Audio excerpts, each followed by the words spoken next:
Bonjour à toutes et tous, chers amis céliens et amies céliennes. Je trouve ce nom assez rigolo et inspirant, car les liens que l'on crée ici à travers le podcast et la newsletter Le Mycélien ou dans les fermes sont des amitiés fertiles, humbles, proches du sol, proches des racines et des arbres. Hier soir, j'ai donné un live YouTube pour célébrer le 100e épisode du podcast et j'ai choisi d'en profiter pour lancer la saison 4. Dans cet épisode, vous allez pouvoir écouter tous les humains que j'ai rencontrés dans la saison 3 depuis août dernier. C'est vraiment l'occasion pour moi de célébrer cette saison. J'ai rencontré Astrid qui fait grandir son troupeau à la vitesse de ses apprentissages. Peggy qui nous raconte que souvent les éleveurs font de la communication animale sans le savoir. Bruno et Cédric qui nous parlent d'agro-éco-climatologie et de semi-direct de blé sous couvert de déchets de grenades fumigènes pendant une manifestation sur le chantier de la 69. Avec Melvin, on a vu pour la première fois un martin pêcheur sur la ferme réensauvagée du Grand Laval. On a parlé castorisation ou encore des personnes qui viennent à la ferme avec leurs jumelles car c'est le seul lieu où ils trouvent le plus d'oiseaux près de chez eux. Je me suis baladée dans la forêt que Jean-Yves, chevrier en Centre-Bretagne, a planté. Plus de 7000 arbres, une collection de 80 espèces de bambous. Nicolas, jeune diplômé en aéronautique, réalise que c'est en plantant des arbres en Saint-Tropez qu'il apaise son éco-anxiété. Valo et Victor, de Terre et Humanisme, m'expliquent qu'on peut pulvériser 25 hectares de culture à partir de 50 kg de litière forestière fermentée, elle-même fabriquée avec 20 kg de feuilles mortes. Thibaut Servant nous raconte comment ces deux frères qui pratiquent des maraîchages bien différents peuvent justement plus facilement discuter de leurs pratiques parce que cette fraternité existe. C'est ce qu'il met en lumière dans le film Les Agro-Frangins. Marie, paysanne herboriste, guide naturaliste, me partage avec ses tripes le fait qu'elle ne peut pas laisser une plante mourir. Elle va toujours lui donner une chance. Et elle a transformé en 18 mois un champ de maïs en forêt-jardin. Louis Fouché, que j'ai pu rencontrer à Marseille, fait des parallèles saisissants entre l'industrialisation de l'agriculture et de la médecine qu'il pratique. Il me dit aussi, il y a un juste point d'intersection qui nourrit la joie. C'est trouver cet espace où ma verticalité, mon étincelle individuelle, est au service d'une horizontalité collective qui lui donne du sens et de l'assise, qui la stabilise et la renforce. Grégoire de la ferme des Mawagites me dit « Il y a un moment donné où si tu ne fais pas les choses avec plaisir, ça ne marche pas, sur le court ou long terme. Mais dès lors que tu t'inscris dans une dynamique où tu as l'impression d'être au bon moment à la bonne place, de faire la bonne chose, tu remplis ta fonction dans l'écosystème, qu'il s'agisse de la ferme, du territoire, tu es bien plus précis dans tes gestes et tu fais bien mieux les choses. » Pendant les rencontres des fermes paysannes et sauvages dans la Drôme, on s'inspire de la fertilité créée autour du projet Réensauvager la ferme pour créer des communautés de paysans réensauvagés dans toute la France. Héloïse, maraîchère et géante de la ferme de Domangeville, près de Metz, nous explique comment elle vit le fait d'être une femme très jeune dans un milieu plutôt masculin. Et enfin, avec Marie-France Barrier, fondatrice de l'association Des enfants et des arbres, on fait le bilan des 4 ans du projet. 330 projets de plantation dans 300 fermes, 53 départements, ce qui représente 14 000 enfants et environ 100 000 arbres bien enracinés et surtout beaucoup de sens et de joie générés.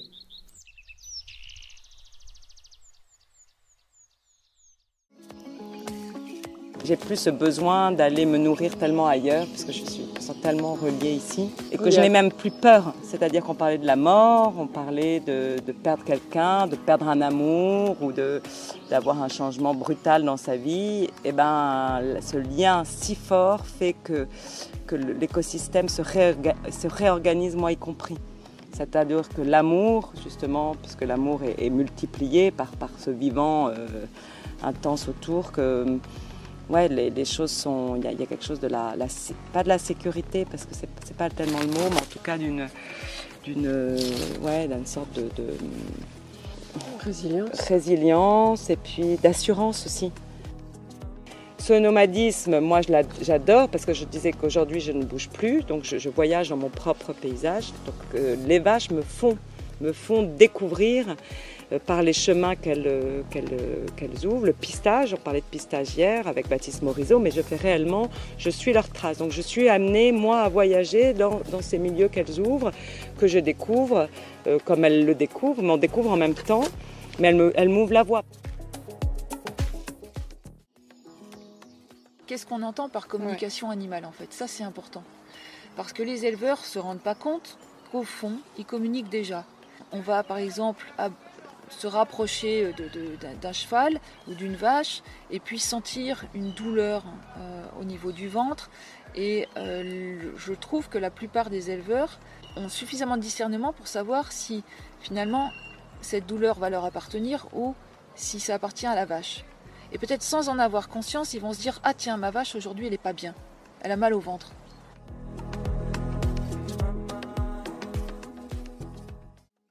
En fait, ce qu'on peut voir, c'est que la pluie va aux endroits où il y a de la végétation pérenne.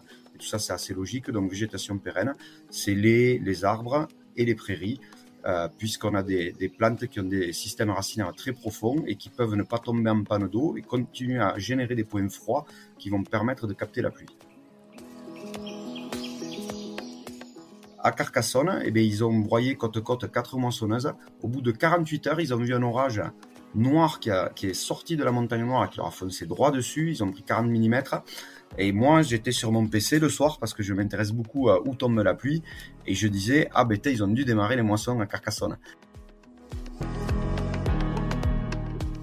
Notamment quand les arbres ont été coupés à minuit, j'y étais et j'essaie d'expliquer aux gendarmes un peu le réchauffement climatique. Enfin, ça me soulage parce que c'est difficile d'être conscient des choses et de ne pas pouvoir les partager. Bon, je vois que les gendarmes comprennent aussi ce qu'on leur racontait. J'ai beaucoup de corridors écologiques avec des ripisylves de bord de rivière. J'ai un parcelle en moyenne à 3 hectares. Donc c'est un site relativement riche écologiquement. Et en fait, en arrivant ici, je me rends compte que toutes les espèces que je pouvais voir, je les ai vues. Donc déjà, ça t'envoie quoi comme message? Ça t'envoie que c'est fonctionnellement viable, parce que les espèces, elles trouvent toutes l'habitat qu'il leur faut pour vivre. Donc tu te dis, bingo, j'ai gagné. Et c'est vraiment impressionnant de te dire que sur 17 hectares, tu arrives à voir tout ce que tu pourras avoir, quoi. C'est déjà ce qui est beau, en fait, c'est de se dire que là, ce que tu vois, tout ce que tu vois, ça a que 17 ans. Et pour moi, le que, il est vraiment important. On a fait une zone humide, une vasière pour les limicoles. C'est les oiseaux sur pattes avec un long bec qu'on voit surtout en bord de mer à la chaussée des Verts sur la plage. Donc je remets le barrage en eau et tout. Le lendemain, il y avait 2 chevaliers gambettes. T'es déjà dans quelque chose de très vivant, de très sauvage, qui répond vachement bien. Et tu te dis, en fait, je peux le voir à l'échelle humaine. Tu te dis pas, il faut encore que la nature elle tienne 100 ans avant que ma forêt elle puisse les accueillir. Non, en fait, en 15 ans, en même pas une génération, et tu peux proposer quelque chose aux vivants. Tous les papillons qu'on peut avoir dans la Drôme qui sont sur prunelier, je les ai. Ils sont trop forcés en plus. Donc ça veut dire quoi? Ça veut dire que cet arbre-là, il est dans une quantité suffisante et dans un espace qui fait qu'il est hospitalier aux vivants. Les mares qu'on a recréées, on n'avait plus les plantes sous la main, elles n'étaient plus là pour recoloniser. Mais en fait, les plantes aquatiques, ça répond tellement bien qu'en fait, tu en récupères un pied. Tous les gens de réensauvager la ferme, de ferme paysanne et sauvage, qui commencent à faire des mares, du coup, là, ça va être un peu une mare, une mare pépinière. C'est que toutes les plantes qui sont ici, elles poussent super bien, donc dès que quelqu'un crée sa nouvelle mare, hop, on lui envoie un petit lot de plantes. Et la truite en fait est en train de recoloniser les ruisseaux dans le coin grâce au Grand Laval, parce que tout arrive à faire des petits ici, quoi. Donc même les pêcheurs sont heureux, parce qu'ils voient qu'ici en fait le poisson arrive à revenir parce qu'on leur a recréé leur habitat.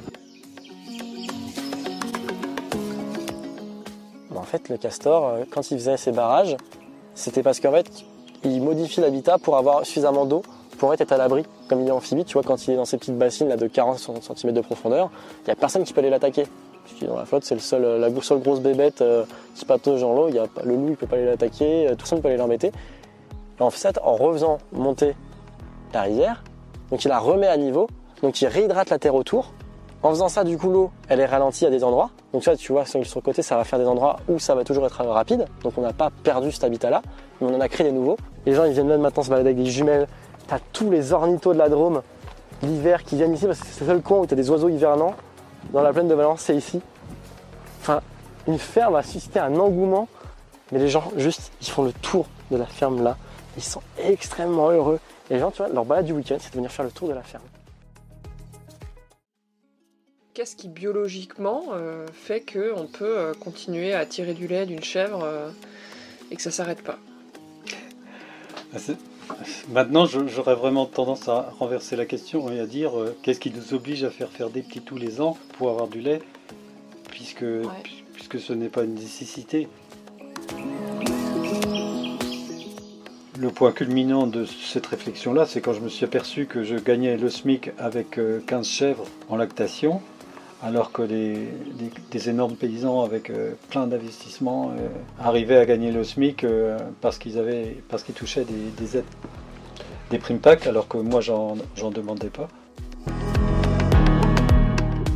Et les arbres étant les représentants les plus imposants et les plus importants dans la vie des humains, parce que ça structure notre environnement en bas, en haut.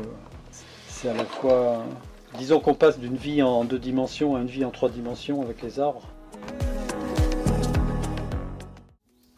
La meilleure façon de connaître des arbres, c'est de les semer, de les planter et de les voir grandir. Ça meuble bien une vie pendant au bout d'une trentaine d'années quand même. Et puis c'est gratifiant possible, les arbres.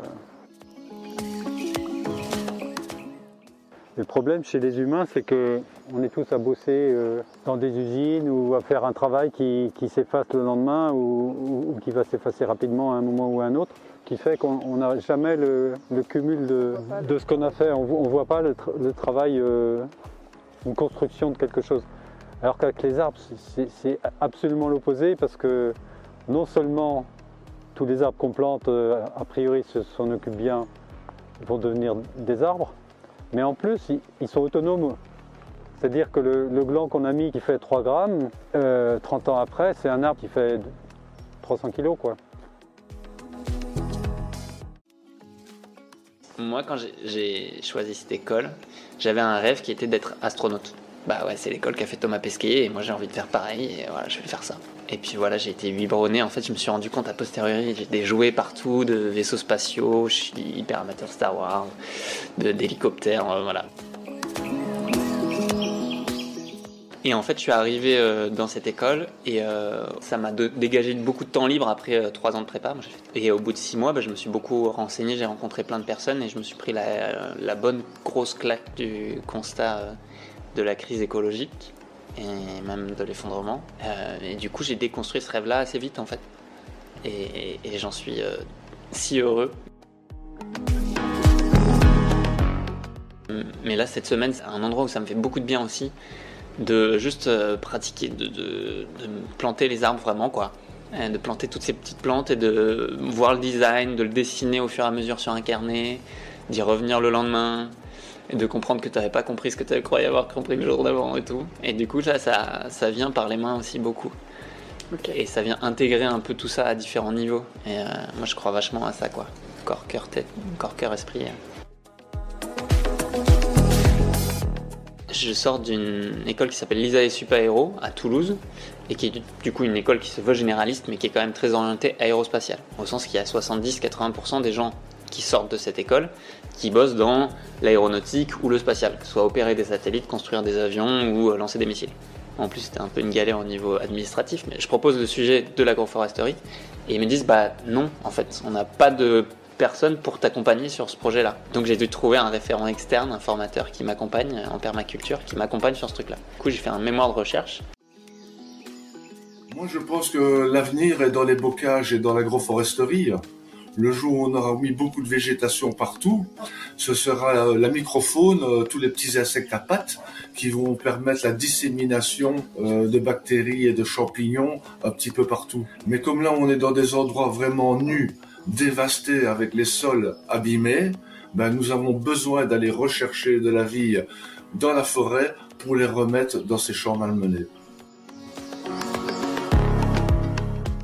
L'alifofère, en fait, c'est une solution artisanale qui consiste à multiplier, à créer soi-même sa solution à base de micro-organismes. Et donc, ça a été développé en Amérique du Sud dans une perspective d'autonomie, en fait, puisque les paysans, en lien avec des scientifiques, se sont rendus compte qu'ils étaient en mesure de faire eux-mêmes cette préparation et donc d'être moins dépendants des intrants du commerce. L'alifofère contient énormément de micro-organismes, à peu près tous les micro-organismes présents dans le sol. Dans la litière forestière, il y a tous les germes de la vie du sol qu'on va pouvoir multiplier par rapport à une lactofermentation. Donc la fermentation, c'est la multiplication des êtres vivants. Et c'est là que c'est un petit peu différent, c'est qu'on va retrouver des millions de fois plus de micro-organismes dans une lifofère que dans un compost. On a finalement maintenant différentes tailles de fermes qui utilisent l'alifofère. Et en fait, ce serait plutôt nos adversaires qui nous cantonneraient finalement aux petites fermes tranquilles. Au final, c'est pas vrai. On peut faire de l'agroécologie à toutes les échelles. C'est pour ça qu'on reste ouvert au dialogue et on ne veut pas se fermer. On a même des agriculteurs conventionnels qui sont dans une démarche d'amélioration en fait dans notre réseau. Donc 2-3 mètres carrés de forêt me permettent de fertiliser 20 à 30 hectares. Ou alors si je fais 10 traitements à l'année, ce sera sur 2 ou 3 hectares. Donc on a fait toute une série d'expérimentations sur différents polluants. On n'a jamais réussi à tuer l'alifofère. Dans tous les polluants, il y a des micro-organismes qui se développent et qui commencent à régler le problème. Les micro-organismes sont là depuis des milliards d'années. Il est arrivé des tas de choses sur la planète. Ils sont toujours là, quoi.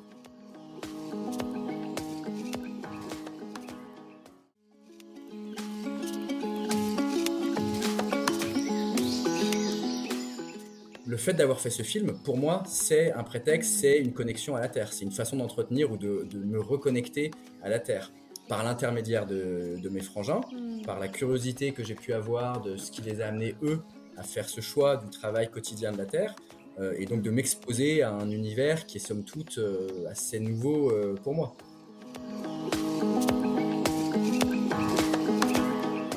C'est surtout des questions d'échelle. Grégoire, il a une toute petite ferme en autonomie. Mathias, il a une grande ferme qui est intégrée dans la grande distribution. Et c'est là-dessus que j'ai essayé de mettre les deux systèmes en écho, en résonance, plutôt qu'en opposition, et voir comment il y a des choix différents qui se font, et comment il y a des choses qui sont probablement complémentaires.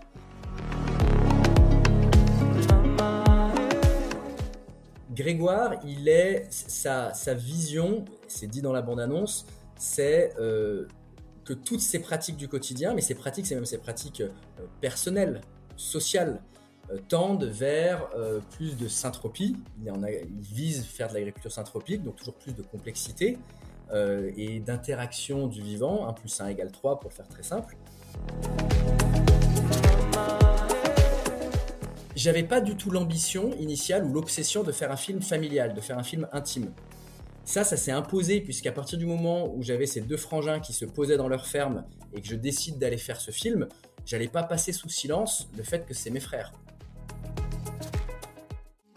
J'ai pas envie de baisser les bras, quoi. C'est pas parce qu'on est blessé qu'on peut pas s'en sortir. Donc même des fois avec les plantes, je suis là. Il y a une plante qui fait vraiment la gueule, n'importe qui la dégagerait, moi je lui donne une chance, quoi. Et souvent elles remercient et puis elles font leur vie après, hein, où elles passent l'arme à gauche. Mais pour moi, il faut donner une chance. Je suis vraiment dans le donner une chance. Ils sont un peu plus pivots, c'est-à-dire que la racine va faire un pivot, elle va vraiment s'enfoncer dans le sol. Et d'autres qui ont vraiment un système racinaire plus fasciculé, plus étalé.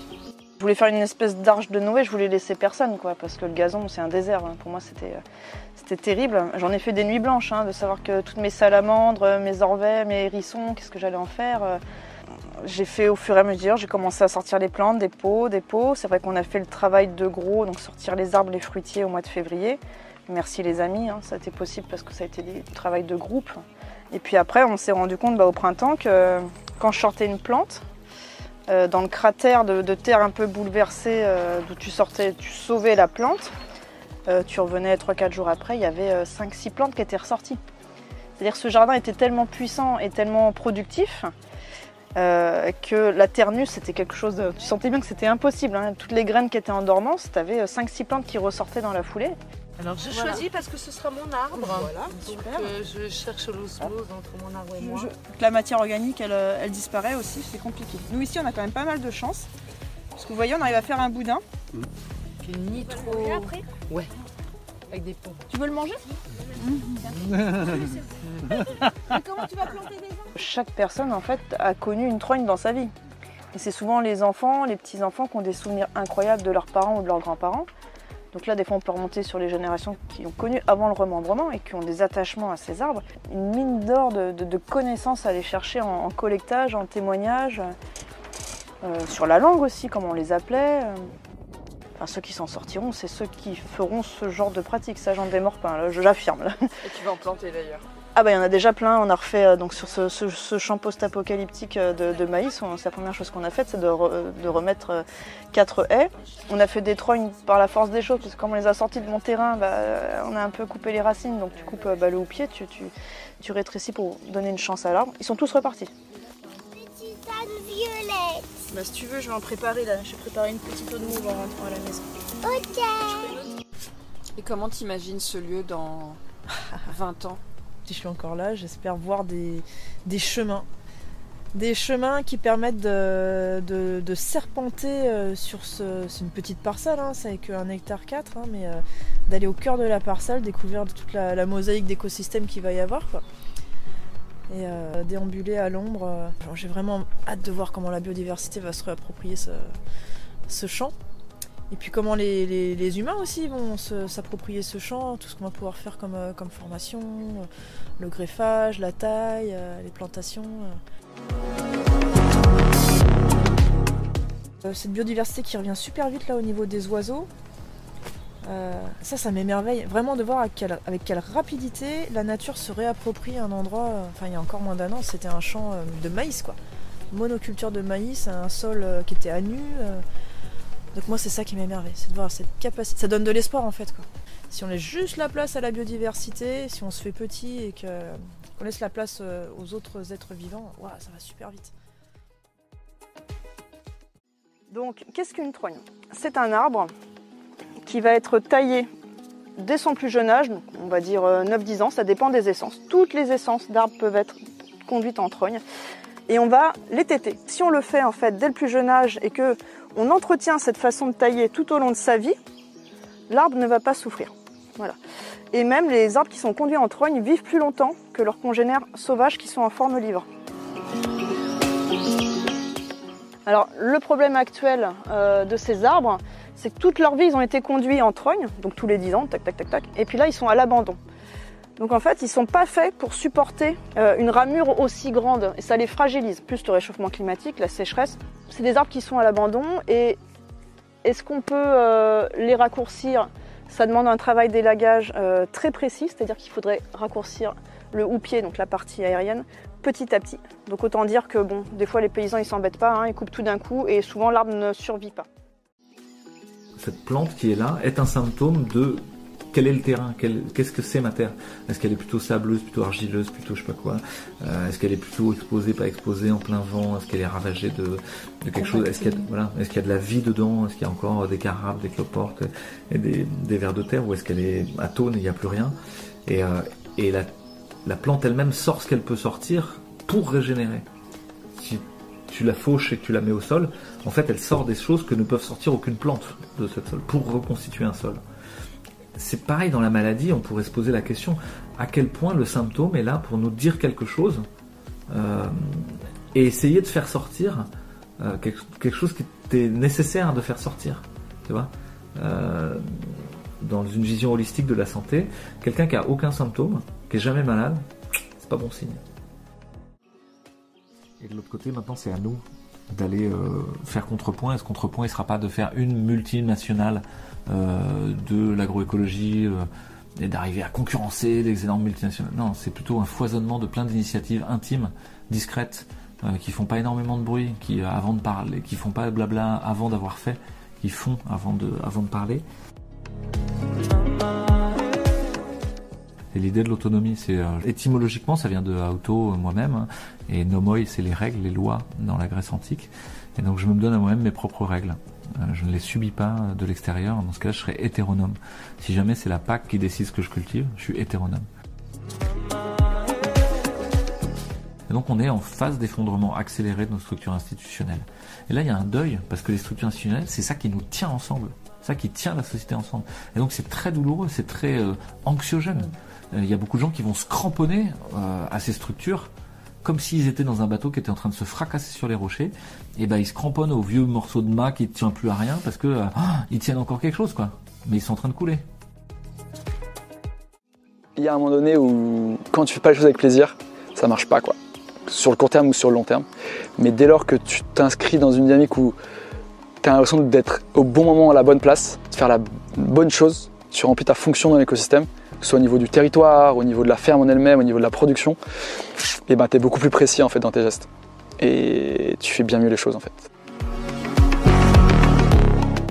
Donc on a planté, j'ai pas envie de dire de bêtises, mais 2 km de haies sur la ferme. Sur 3 hectares, ça fait pas mal.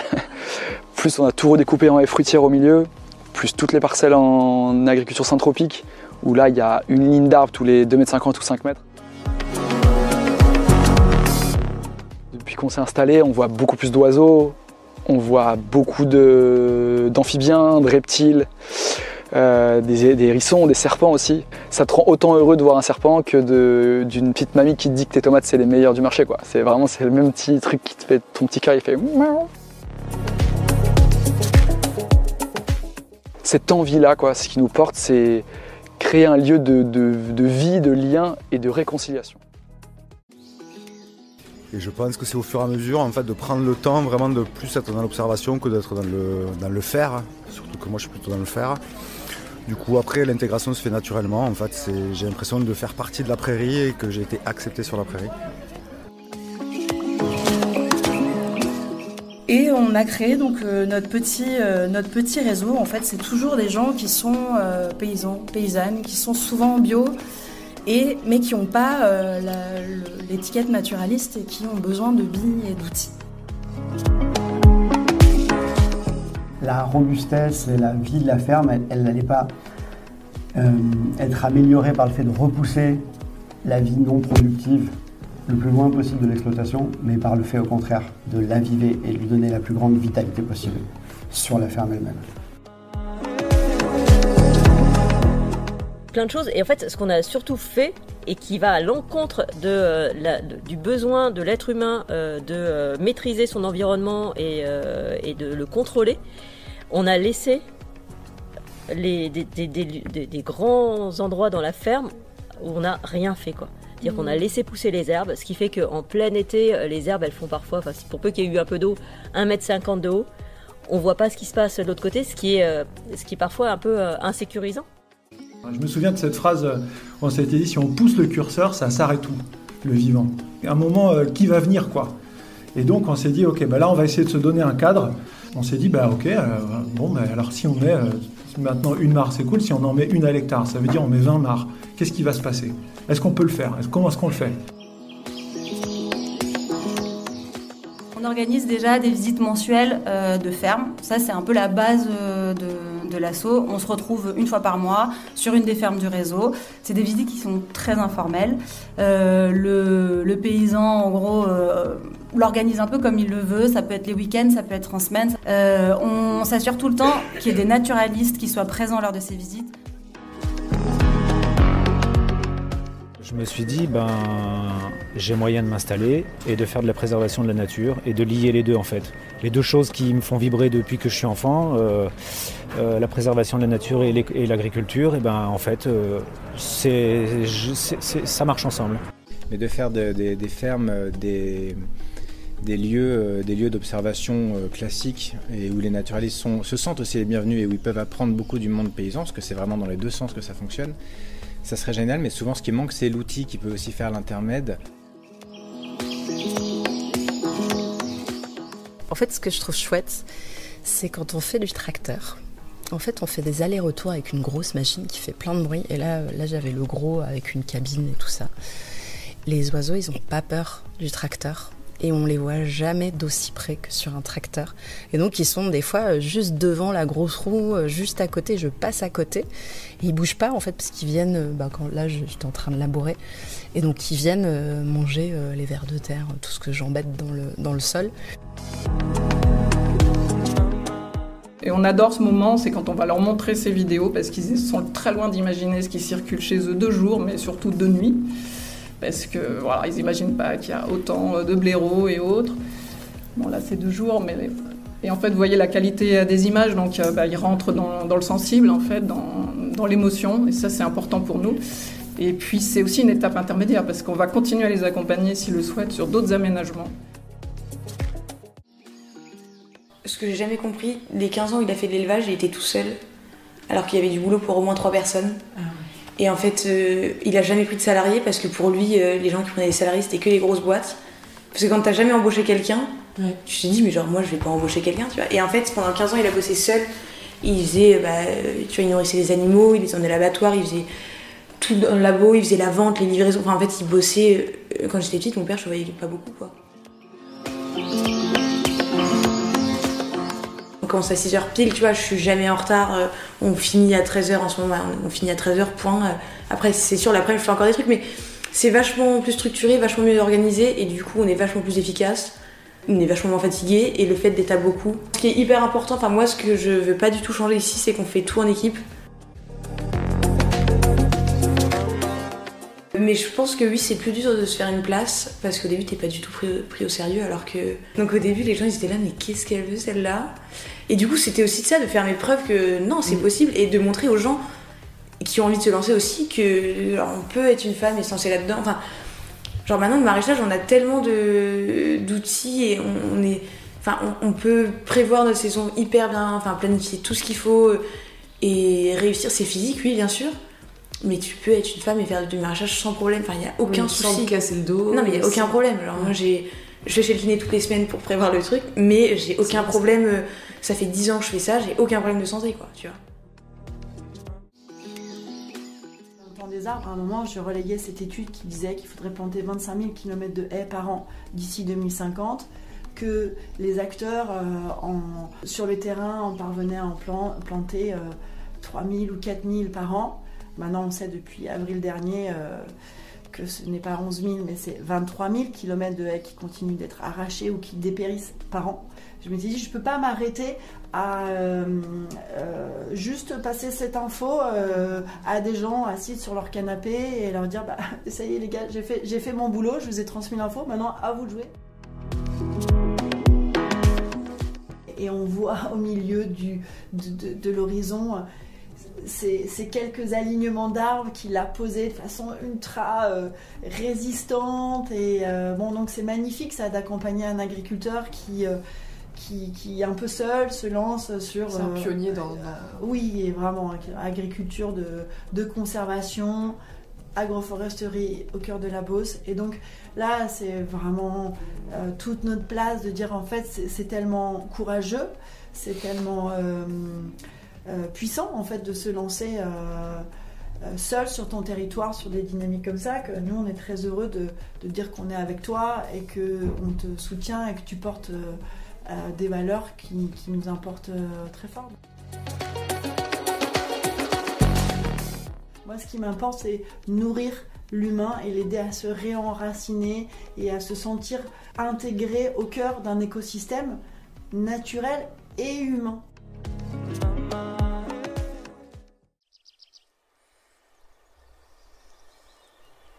J'espère que vous avez pris un gros shoot d'agroécologie, d'inspiration, d'amour pour le vivant. Alors j'ai prévu de publier environ 6 épisodes par saison pour la saison 4. Été, automne, hiver, printemps. Et je m'imprégnerai pleinement de l'énergie de chaque saison pour réaliser chaque épisode. 1/3 des épisodes seront réalisés en Bretagne, mon territoire d'ancrage actuel. Il se peut que je réalise aussi quelques épisodes en Europe. Je vous tiendrai informé de ça. J'aimerais célébrer les 4 ans du podcast en réalisant des épisodes ouverts au public dans des fermes, en direct, en présentiel. D'ailleurs, si vous êtes une ferme et pouvez accueillir une 30aine de personnes pour un épisode en live, écrivez-moi. Ce podcast me passionne et j'aimerais développer un modèle économique basé sur les partenariats et vos dons. Mon rêve, c'est de pouvoir me rémunérer à mi-temps sur ce projet passion et assurer ainsi sa pérennité. J'aimerais enfin tester un numéro papier de ma lettre, le mycélien. Si ça vous dit de recevoir un format papier du mycélien, n'hésitez pas à m'écrire pour que je voie un petit peu les avis des uns et les autres sur cette proposition. Alors, qui vais-je rencontrer pour cette saison 4 ? Mathias Faé, arboriculteur penseur, gérant de la première ferme productrice de kiwis bio en Suisse. Je vais rencontrer l'association Champs Libre aux Poules qui sauve les poules de gros élevage de l'abattage pour les redistribuer chez les particuliers et faire naître une passion pour l'élevage de ce petit dinosaure. Je vais aller voir Jigmé, néo-paysan, jardinier, cuisinier, influenceur en Dordogne et bien plus. J'ai rencontré les fondateurs d'EU Farms, un réseau de fermes pionnières en agroécologie en Europe. Je vais aller à la rencontre d'Ondine, paysanne herboriste en Gironde, avec une énergie de dingue. Elle a fondé sa ferme La Fleur aux Dents. Je vous ferai le compte-rendu audio des rencontres de Minemeur autour de la pratique de la lactation continue, rencontres qui ont réuni des éleveurs ou futurs éleveurs et éleveuses de chèvres et autres ruminants qui souhaitent élever en respectant au mieux les cycles des animaux. Je continuerai la série Le cœur dans l'étable à la rencontre de femmes paysannes interviewées par Axel Moser du Farm Tour. Je vais rencontrer aussi la Happy Farm, un projet d'agriculture biologique au sein de la communauté de pratique de la pleine conscience, le village des Pruniers en Dordogne. En août, j'irai au domaine de l'Orient, une ferme vigneronne qui se diversifie en coproduisant avec une vie sauvage de plus en plus présente sur la ferme, du raisin et du vin, mais aussi de l'huile d'olive, des châtaignes, en co-élevant moutons, vaches, cochons et poules, cueillettes sauvages et potagers. Je vous ferai un épisode sur les greniers d'abondance, association qui vulgarise les questions de résilience alimentaire, avec Noé, administrateur de l'asso et producteur de raisins de table dans la Drôme. Voilà, j'ai évidemment beaucoup d'autres idées, donc ça n'est pas tout.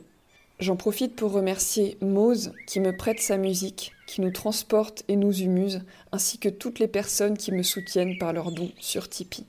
Et n'hésitez surtout pas à m'écrire si vous avez des questions, si vous voulez me proposer des choses, des idées d'interview. Voilà, je suis vraiment ouverte à l'échange, principalement par mail, mais aussi sur Instagram, sur Facebook ou même sur ma page LinkedIn. Et je vous dis à bientôt.